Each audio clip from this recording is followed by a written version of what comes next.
Hi there, MJ Johnson here. Over the past year, I read 11 Andrew Rowe essays on writing progression fantasy, which he published from 2018 to 2023. Andrew Rowe is a prolific writer and author of these 11 fantasy books. He has a history in game design, working for studios like Blizzard, Cryptic Studios, and Obsidian, and he's one of my favorite authors out there. I even busted out one of his t-shirts for this video. Progression fantasy is a subgenre that focuses on characters increasing in power and skill over time. Popular series from the genre include Rowe's own Arcane Ascension series, The Wandering Inn by Pirate Abba, or the monarch of the genre, Cradle by Will White. Many famous anime, such as Dragon Ball, Bleach, or Naruto, also share core aspects of the genre, and fans of those series may enjoy progression fantasy as well.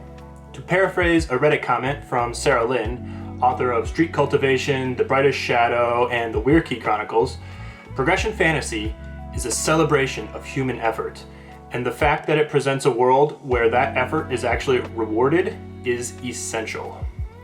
This quote perfectly encapsulates everything I love about the genre, where through effort and sacrifice, characters climb out of obscurity to the peak of the mountain, and then up to the heavens themselves. Progression fantasy is about ascension to greatness. As one of the masters of the genre, Andrew Rowe is not just one of the most accomplished authors, but is also known for his analytical essays dissecting the nitty-gritty details of writing progression fantasy. As an aspiring writer myself that is working on a progression fantasy series of my own, these essays helped me narrow in on my target audience, as well as define clear principles common to all stories in the genre. Analyzing how these principles applied to my story helped me not only develop my characters, but nail down the outlines for each individual book. The Progression Fantasy Triforce, a model to help you define your type of progression fantasy story, your characters, and your journey. No point of the Triforce is successful without the others, and how you craft one will have an impact on the others. So let's start with the most basic level, the types of progression fantasy stories. Consider how readers will view your story. There are many ways to classify any story, and in Rowe's essays, he provides many lenses through which you can think about progression fantasy, and I certainly cannot list them all. But the ones I found most fundamental all fall under the general idea of fantasy of fairness versus fantasy of uniqueness. Rowe first describes the concept in his 2022 essay, Distinctions in Progression Fantasy, Part 2, and then continues to touch on the idea in future essays. The idea is that progression fantasy stories exist on a spectrum between fantasy of fairness and fantasy of uniqueness. In fantasy of fairness, a main character or group has essentially the same opportunities as everyone else in the world and is able to rise through exceptionally hard work and intellect. Whereas in fantasy of uniqueness, hard work will certainly still be present, but the main character's catalyst for growth is achieved through an exclusive trait or ability that no other character in the world possesses. You can think of this like the Superman versus Batman dichotomy, where Batman is a regular human fighting other humans, and Superman, on the same planet as Batman, is an alien creature inherently stronger than everyone else on Earth. Both can be very enjoyable in their own stories, and they, of course, exist on a spectrum. As a billionaire, Batman does enjoy certain privileges most other humans do not, but strip away all his money and tech, and he is, at his most fundamental level, still a human. Superman is not. This is the difference between fantasy of fairness and fantasy of uniqueness. In the 2022 essay, Rowe supplies 9 categorical spectrums that fall under either fantasy of fairness or fantasy of uniqueness. Most of these will be touched upon at some point in this video, but for the purpose of defining the type of progression fantasy story that you want, the first point in the Progression Fantasy Triforce, I'm going to talk about these 3. So ask yourself, organic progression versus cheats. Do your characters progress organically or by cheating the system? Small power differences or large power differences? How do characters of different ranks stack up against each other? Does a gold rank always beat a silver rank, or is it possible for a weaker fighter to punch up? Do different magics or abilities balance in a rock, paper, scissors equilibrium, or are the differences more defined, where sword beats fist and gun beats sword and fist? And finally, specialized versus general protagonists. Will the main progression of your story be focused or more broad? If your story focuses on a single main character, they need to be more generalized in their skill and mindset, a wider array of challenges by themselves. Whereas a story that follows a team can allow for more specializations so team members can support one another through different challenges.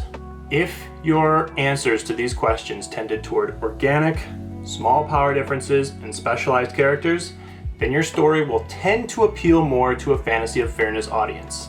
If you found cheats, large power differences, and generalized characters fit your story better, then you probably have more of a Fantasy of Uniqueness story. If you got a mix of both, don't worry. As I said before, all of these exist on a spectrum. There is no story that exists solely as one or the other. These categories are just a guide to help you better understand your story and audience, if only to give you a clear idea of what not to do. Regardless, hopefully these questions helped you to define the type of story you have. For myself, I found I am writing a story that in the beginning will lean more toward Fantasy of Fairness, in that my characters will start off extremely specialized and grow through more organic, slow progression. But as the story unfolds and broadens, things will shift more into a Fantasy of Uniqueness and cheats. The big thing I want to focus on is keeping my story focused on the characterization and the personal struggle of the characters, so I never lose that emotional connection to the story. With that in mind, let's move to the next point of the Progression Fantasy Triforce: crafting your agents of progression. Character and team building. You probably already have a strong idea of who your main character is and how they will grow through your story. This is more advice for the specific mechanisms you use to craft your characters in your story. First of all, avoid overlap. You never want to have one important character or item doing the same thing as another. Hey everyone, Editing MJ here, hopping in for some quick added explanation on avoiding overlap. Having too many characters who all do the same thing has a couple risks. One is simply, it can be boring to follow a bunch of characters who all have the same role. Another risk that we see many long-running series fall into is eventually one character begins to outshine the others if they all do the same thing. This can devolve into plots where everyone stands around waiting for that character to show up when there's a huge problem.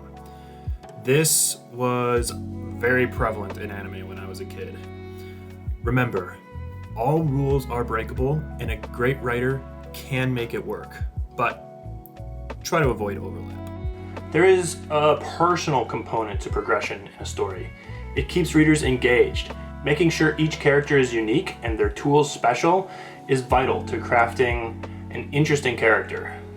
As they develop throughout the story, they need to be doing more than just hitting bigger targets with harder punches.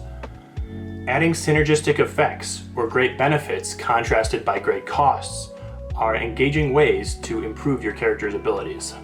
For instance, in my world, I have a character named Nine who focuses heavily on her lava magic. A boring weapon would be to give her a lava sword that simply shoots more lava or turns into lava. Nine already can do that on her own. But what about a hilt that cools the lava she generates? This will allow her to wield sharp obsidian, shatter it at will, then reforge it. This is an exciting tool that uses Nine's power in a new way that would not be possible for her on her own. And it opens up possibilities for her to be flexible. She can forge longer swords, maybe ultra-wide swords that she can use as a shield, or shatter half her sword at an opportune moment to surprise an enemy. It's fun to write, and more importantly, it will be fun to read. However, since I already gave Nine a sword, I don't want to give Nax, her brother, another sword, even if it does something entirely different. Now, that being said, if you've read Andrew Rowe's work, you might know he does have some of this overlap where he gives multiple characters multiple swords. And if you do end up giving a bunch of characters the same items, try hanging a lantern on it in your story. Rowe does this in his Arcane Ascension books, like I mentioned before. By the third book in the series, 3 to 5 major characters are wielding powerful magic swords, and characters will occasionally make light of this fact, and it helps the reader to more readily accept this unusual overlap. When developing items or abilities for your characters, consider their different traits. If they are part of a group, what their role is in that group can help you to brainstorm ideas for their growth. In my story, 9 is a fighter, but not all fighters have the same role. In Rowe's 2018 essay, Ability and Item Design and Progression, he lays out 3 fighters from his own books that have very different roles. Talion, a swordsman and metal sorcerer who relies on his extreme offense. Velis, a spear fighter who uses mobility magic in conjunction with heavy armor. And Marissa, a heavy fighting brawler who fights mostly with her fists. All 3 of these characters are fighters, but all 3 fill very different roles in his stories.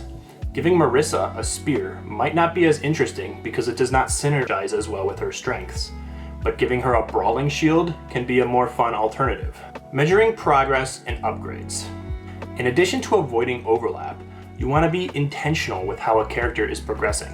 2 ways you can think about this are with frequency and distinction. Upgrade frequency is a tricky subject. Stories with extremely frequent upgrades, like Forge of Destiny by Ysalar, are at risk of hitting a saturation point where it becomes harder to care about individual benefits if they are leveling up super quickly. But you don't want to wait too long between discrete level ups, otherwise you risk the reader growing bored with your story. It's important to find the right balance for your particular story to make upgrades exciting and meaningful. Something you might consider is having different measurements by which a character can grow. Consider a story like Mage Errant by John Bierce, where the main character possesses crystal, stellar, and planar magic, and is also a skilled ward crafter. In the story, his ward crafting skills progress quickly, while his crystal magic moves at a steady pace, and his stellar and planar magics improve slower than once per book. This is engaging to the reader because we see different kinds of growth throughout the story, and it can be particularly satisfying when he has a breakthrough in one of his rarer magics. Along with frequency, also consider distinctiveness. This connects back to overlap, but I want to talk about distinctiveness here specifically through the lens of growth. Interesting and distinctive upgrade methods can help a particular boost in power feel more meaningful. Think about highly specialized forms of training, like Goku training in extremely high gravity. Most people have already seen the traditional ways to grow, such as going out and killing monsters or sitting around and cultivating. Variety helps.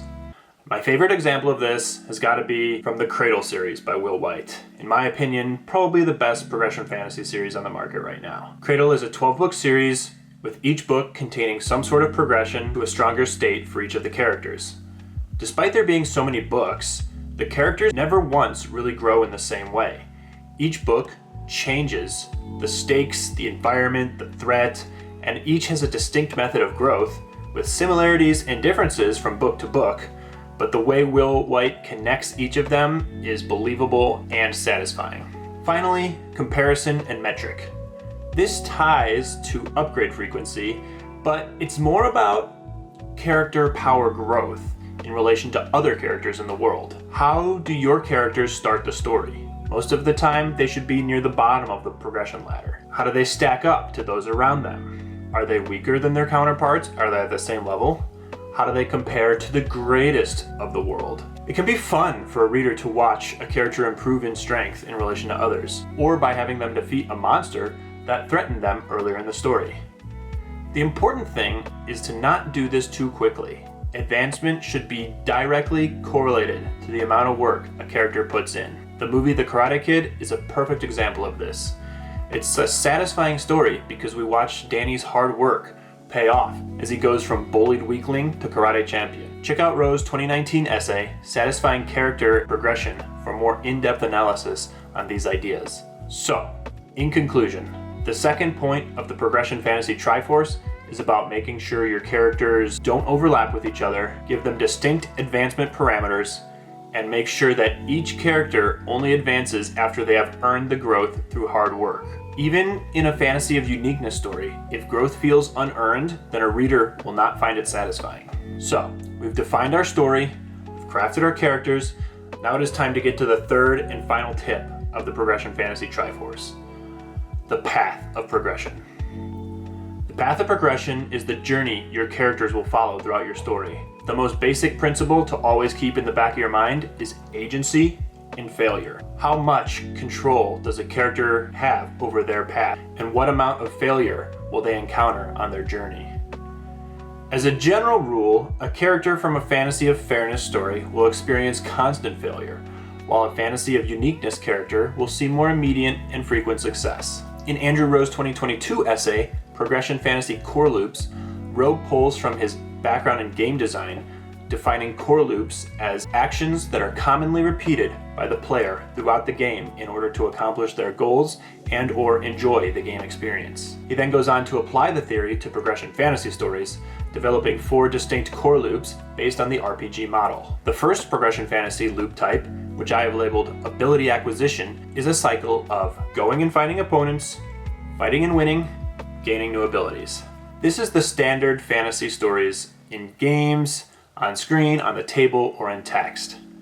A reward at the end of combat, whether it is a royal knight rewarding the bravery of a young stable hand for an act of courage, the power of a great evil transferring to the soul of they who slayed it, or simply experience gained by an apprentice hunter shooting their first deer. Progression Fantasy Loop Type 2, which I have labeled Enhance Current Skill.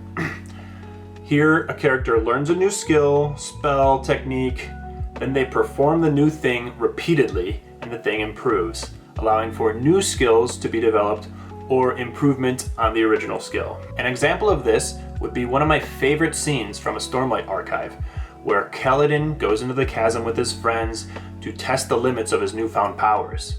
In trying and failing over and over again, he eventually learns what he can do and what he can't do, and he gets ideas for how to build on the skills he has acquired. Progression Fantasy Loop Type 3, Proactive Problem Solving. In this loop type, a new conflict arises. The character goes out and confronts the conflict, and due to the conflict resolution, the character gets stronger and/or gains rewards for successfully addressing the conflict. This could be a great loop for showing proactivity. If a problem arises and a character actively goes out of their way to resolve the conflict, this feels fundamentally different to a character who is simply reacting to the volatile world around them. Depending on the type of story you're writing, you want to be aware of how your character will be perceived by the reader.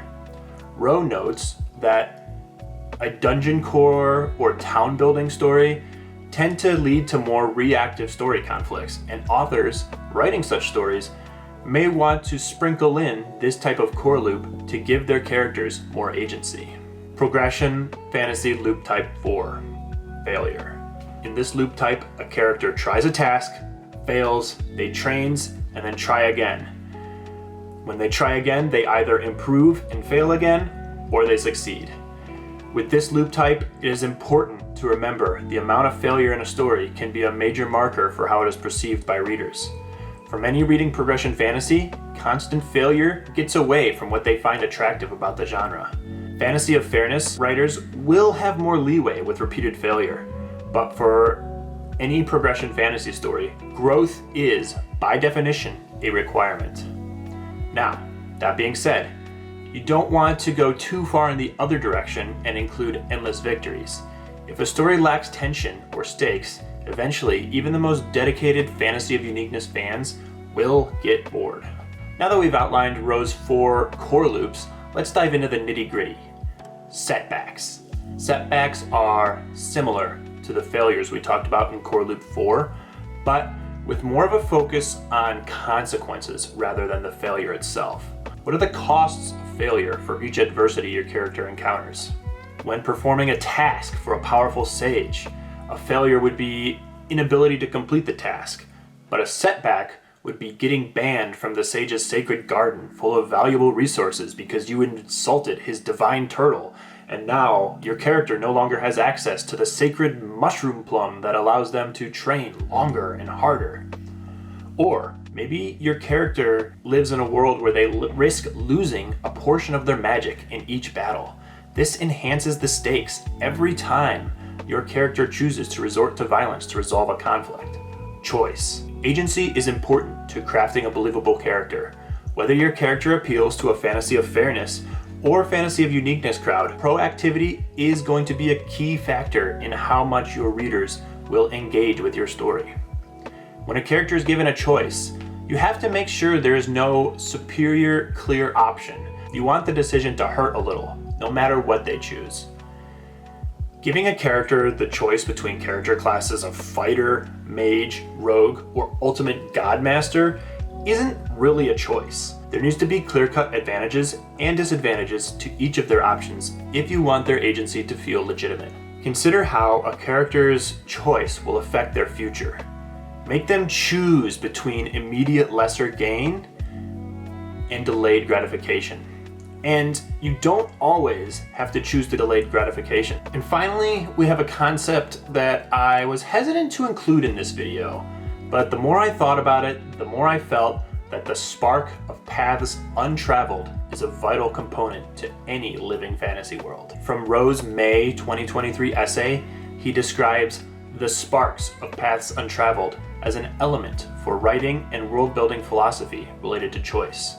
It deals with, are you willing to let your character explore the world so the reader can wonder about different what-ifs? Or will you be more character-focused and include only exposition related to the plot or character advancement? Something important to a lot of progression fantasy readers is understanding the wide possibilities of the world they are immersed in.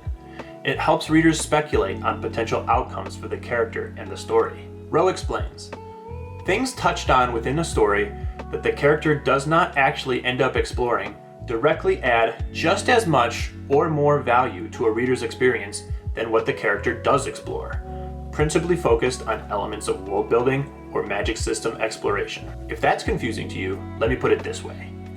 Every choice your character makes is a branching path. Even though your character may choose the path of the rogue, there at one point existed the possibility they could have chosen wizard. Giving your world the depth for a reader to truly explore what the story might have looked like had your character chosen the path of wizard is the spark of paths untraveled. That spark can light a fire in your reader to consume every possible detail of your world and its magic. They theorize on their own and reach a level of immersion beyond what they may have hit had that extra depth not been included in your story. And it does not necessarily have to be a choice your character makes. It could simply be, what if your character had been born in another city? So long as your world has the depth to support such a question, you have felt the warmth of the spark of paths untraveled. And there you have it, the Progression Fantasy Triforce model for defining the type of story and the audience you want to reach, crafting your character's builds, and putting them on the path to victory. It's a skeleton, and it can only provide you the power, the wisdom, and the courage. But I know the next great progression fantasy is rattling around in that brain of yours somewhere. Seize it, shape it into form, and if you're looking for a beta reader, send it my way. I'm happy to provide whatever feedback I can. Of course, I cannot end with saying there's so much more depth to Andrew Rowe's essays than what I have covered here. I highly encourage anyone who is interested in writing the genre or just learning more about it to read them, and follow his blog, and of course, read all his books. I've read them all, they're all great. I've linked all his essays in chronological order down in the description below, as well as links to his books. Thank you so much for watching all the way to the end. This project turned into much more than I could have expected when I started writing the script, which was over a year ago. I can hardly believe it. I have tentative plans to make similar videos on blog posts from Will White and John Bierce, but I am quite busy. I just started massage therapy school, I'm doing my own writing, and, working, of course. So I'll get to those when I can. In the meantime, I hope to publish some reviews over the next few months. If you're interested in reading my work of progress, The Burning Stars, shoot me a message or leave me a comment down below. I'd love to get any and all feedback I can. Stay flamin'!